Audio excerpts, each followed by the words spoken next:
ഔദ്യോഗിക വസതിയിൽ നിന്ന് പണം കത്തിക്കരിഞ്ഞ നിലയിൽ കണ്ടെത്തിയ സംഭവത്തിലൂടെയാണ് ഡൽഹി ഹൈക്കോടതിയിലെ ന്യായാധിപനായിരുന്ന ജസ്റ്റിസ് യശ്വന്ത് വാർത്തകളിൽ ഇടം പിടിക്കുന്നത്. പദവി ദുരുപയോഗം ചെയ്ത് വൻതോതിൽ പണം സമ്പാദിച്ചത് ഒരു ഉന്നത നീതിപീഠത്തിലെ ന്യായാധിപനാണെന്ന വാർത്ത രാജ്യത്ത് വലിയ ചർച്ചയായി.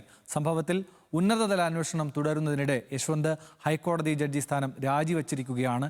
ഇംപീച്ച്മെന്റ് നടപടിക്ക് വിധേയനാകാതിരിക്കാനാണ് യശ്വന്തിന്റെ രാജി എന്നാണ് സൂചന. ഇന്ത്യൻ ജുഡീഷ്യറിക്ക് ആകമാനം കളങ്കം വരുത്തിയ സംഭവമാണ് 2025 മാർച്ചിൽ ഡൽഹിയിലുണ്ടായത്. ഹൈക്കോടതി ജഡ്ജിയായിരുന്ന യശ്വന്ത് വർമ്മയുടെ വീട്ടിൽ നിന്നും വൻതോതിൽ നോട്ടുകെട്ടുകൾ കണ്ടെത്തി. ഔദ്യോഗിക വസതിയിലുണ്ടായ തീപിടുത്തമാണ് വിവാദങ്ങൾക്ക് തുടക്കമിട്ടത്. തീയണയ്ക്കാനെത്തിയ അഗ്നിശമന സേനാംഗങ്ങൾ വസതിയിൽ നിന്നും കണ്ടെത്തിയത് വൻ കറൻസി ശേഖരം.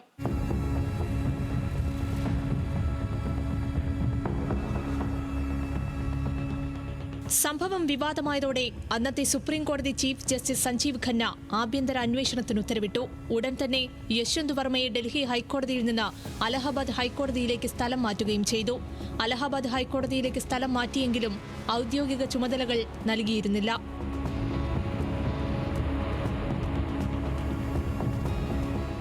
എന്നാൽ പണം കണ്ടെടുത്ത സമയത്ത് താൻ വീട്ടിലുണ്ടായിരുന്നില്ലെന്നും കണ്ടെത്തിയ പണവുമായി തനിക്ക് യാതൊരു ബന്ധവുമില്ലെന്നുമാണ് ജസ്റ്റിസ് യശ്വന്ത് വർമ്മ അന്ന് പ്രതികരിച്ചത്. കണക്കിൽപ്പെടാത്ത കറൻസികൾ കണ്ടെത്തിയ വീഡിയോകളും ഫോട്ടോകളും രേഖകളും ഉൾപ്പെടെയുള്ള വിവരങ്ങൾ ചേർത്ത് ഹൈക്കോടതി ചീഫ് ജസ്റ്റിസ് തയ്യാറാക്കിയ അന്വേഷണ റിപ്പോർട്ട് സുപ്രീം കോടതി വെബ്സൈറ്റിൽ അപ്ലോഡ് ചെയ്തിരുന്നു.